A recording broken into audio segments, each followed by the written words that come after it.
نمائندہ بن کر حدیبیہ کے میدان میں جاتا ہے کہ دیکھاؤ کیا حال احوال ہے حضور کے صحابہ کا اور لشکر اسلام کا، تاکہ تولے کہ آیا جنگ کریں یا نہ کریں۔ تو اس وقت مسلمان نہیں تھا عروہ، تو وہ آ کے کہتا ہے کہ خدا کی قسم اس لشکر سے جنگ نہ کرنا، میں نے کیسر روم بھی دیکھا ہے، کسرا ایران بھی دیکھا ہے، حبشہ کا نجاشی بھی دیکھا ہے، دنیا کے کسی بادشاہ کی اس کے درباری وہ تعظیم نہیں کرتے جو اصحاب محمد کی تعظیم کرتے۔ بھئی کیا کرتے؟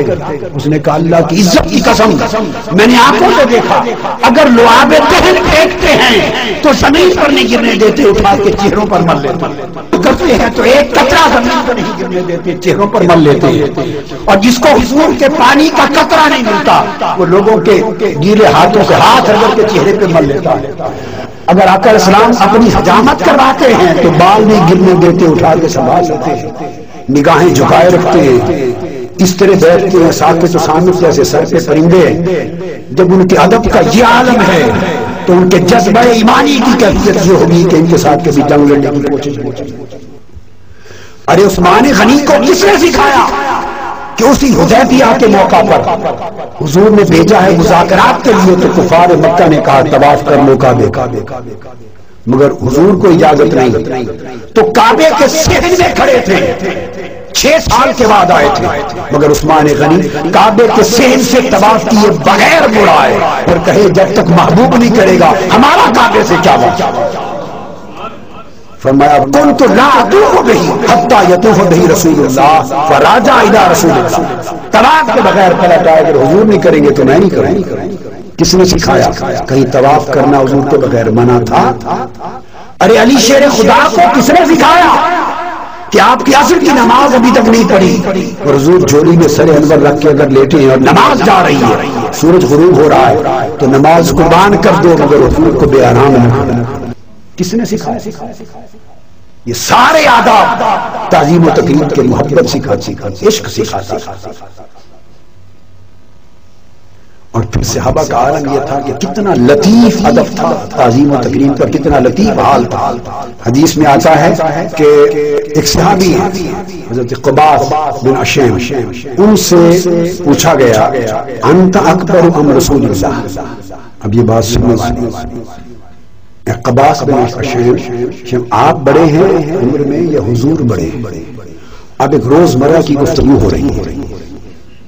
انہوں نے کہا کہ میں بھی عام الفیل میں پیدا ہوا تھا، یعنی وہ ابرا کے ہاتھیوں والا جو لشکر کا واقعہ اسی سال میری پیدائش ہوئی، یہ معلوم تھا۔ تو کسی نے پوچھنا چاہا کہ کس کی پیدائش پہلے، آپ بڑے ہیں یا حضور بڑے ہیں؟ جواب دیتا ہے قال رسول اللہ صلی اللہ علیہ وسلم اکبر منی وانا اسن منی۔ اس نے کہا کہ نہیں، بڑے تو حضور ہی ہیں، میں صرف بوڑھا ہوں۔ ہائے ہائے ہائے،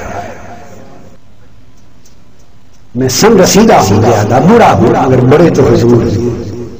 اب ایک تذکرہ عمر میں سالوں کی زبان میں بات ہو رہی ہے کہ بڑا کون ہے، کون پہلے پیدا ہوا، مگر اس میں بھی لفظ بڑا کا استعمال کرنا ان کا ادب اجازت نہیں دیتا۔ یہ صحابہ کرام سلیقہ سکھا رہے ہیں۔ پھر اسی طرح حضرت عثمان غنی رضی اللہ تعالیٰ عنہ نے یہ پوچھا ہے، ان کو بھی یہی جواب دیا۔ دوسری روایت میں آیا، ان سے پوچھا گیا کہ آپ بڑے ہیں؟ فرمایا رسول اللہ صلی اللہ علیہ وسلم اکبر منی وانا اقدم منہ فی المیلاد۔ انہوں نے بتایا کہ بڑے تو حضور ہی ہیں، میں تو بس پیدا پہلے ہو گیا تھا۔ بڑے تو حضور ہیں، آپ سمجھ رہی، میں تو پیدا پہلے ہو گیا تھا۔ حضرت عباس رضی اللہ تعالیٰ عنہ بن عبد المطلب حضور کے چچا، امام ابن عساکر اور ابن نجار روایت کرتے ہیں عبداللہ ابن عباس، ان سے بھی یہ پوچھا گیا سوال کیا، وقیل علی عباس انت اکبر اور رسول اللہ، آپ بڑے ہیں یا عمر؟ چچا عباس بن عبد المطلب یا حضور؟ قال هو اکبر منی، هو اکبر منی وانا ولدت قبل، حضور ہی ہے، مجھ سے بڑے وہی ہیں، میری تو بس پیدائش پہلے ہو گئی تھی۔ اب آپ مجھے بولیے، ایک نے بات نہیں کی، کتنے صحابہ سے ایک سوال مختلف مواقع پر ہوا ہے مگر کوئی ایک صحابی بھی لفظ اکبر عمر میں بڑا ہونا اتنی بات کی نسبت بھی اپنی طرف حضور کے مقابلے میں گوارا نہیں کرتا. یہ کتنا لطیف ادب ہے. ان کے ایمان کا عالم کیا ہے. اسی کو امام احمد بن حنبل نے بھی روایت کیا اپنی تاریخ میں، اور ابن عساکر نے بھی روایت کیا. پھر آگے اس سے لطیف بات عبد بن فیروز روایت کرتے ہیں برا بن عازب رضی اللہ تعالیٰ عنہ سے ان سے پوچھا گیا کہ قربانی کے جو جانور ہیں ان میں سے کون کون سے ہیں جو جائز نہیں، کون کون سے جانور ہیں قربانی کے جو جائز ہیں. اب وہ جواب دیتے ہیں اور بتانا چاہ رہے ہیں کہ آقا علیہ السلام حدیث سنا رہے ہیں. منبر پہ قیام فرما تھے، رسول اسلام نے اس طرح 4 انگلیوں کا اشارہ کر کے فرمایا کہ یہ 4 جانور فلاں فلاں فلاں فلاں ان کی قربانی جائز ہے. تو وہ حدیث ریپیٹ کر رہے. انہوں نے ہاتھ اٹھائے آقا کی حدیث سنانے کے لیے. کہتے ہیں کہ یہ جو انگلیوں کا اشارہ کر دیا نا، اور آقا نے بھی کیا تھا، کہنے کہ میری انگلیاں چھوٹی چھوٹی. یہ جملہ بول کر کہا تو آقا نے فرمایا تھا کہ یہ 4 جانور ناجائز. اپنی چونکہ انگلیوں کی ایک شیپ بن رہی تھی، اسی طرح جیسے آقا نے 4 انگلیاں کھڑی کر کے بتایا تھا، دیکھا کہ کہیں مماثلت بن رہی ہے، اس مماثلت کی نفی کے لیے کہہ دیا کہ میری انگلیاں ان جیسی نہیں. آپ اندازہ کریں کہ ایک عام گفتگو ہے، ایک ڈائلاگ ہے، ایک کنورسیشن ہے، ایک تبادلہ خیال ہے، ایک انداز بیان ہے. اس میں نہ مماثلت ہو رہی ہے، نہ مساوات ہو رہی ہے، نہ گستاخی ہو رہی ہے. مگر جہاں ہلکا سا شائبہ مماثلت کا نظر آتا ہے وہاں بھی وہ سوء ادب سمجھتے ہیں اور ایک جملہ اضافہ کہہ کر اپنی محبت اور ادب کا اظہار کرتے ہیں.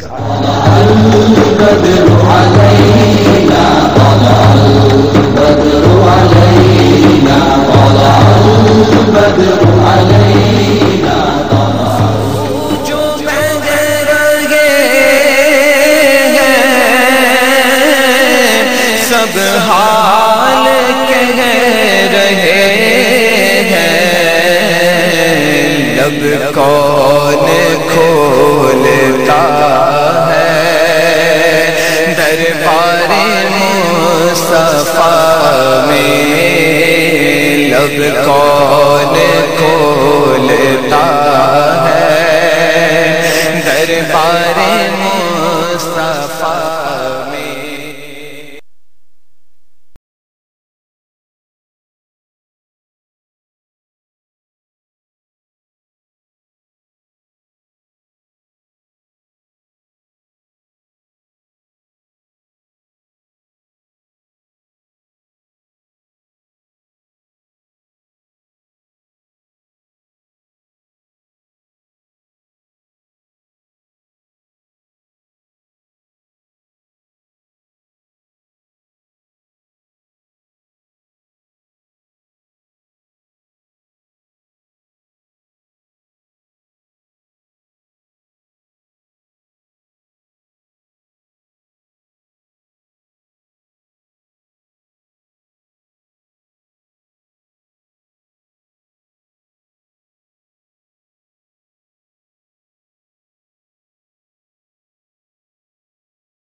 بے حیائیاں کہ یہ منہ اور تیرے حضور نہ کوئی عمل ہے سنانے کے قابل، نہ منہ ہے تمہارے دکھانے کے قابل، اف بے حیائیاں کہ یہ منہ اور تیرے حضور، ہاں تو کریم ہے تیری خوب درگزر کی ہے۔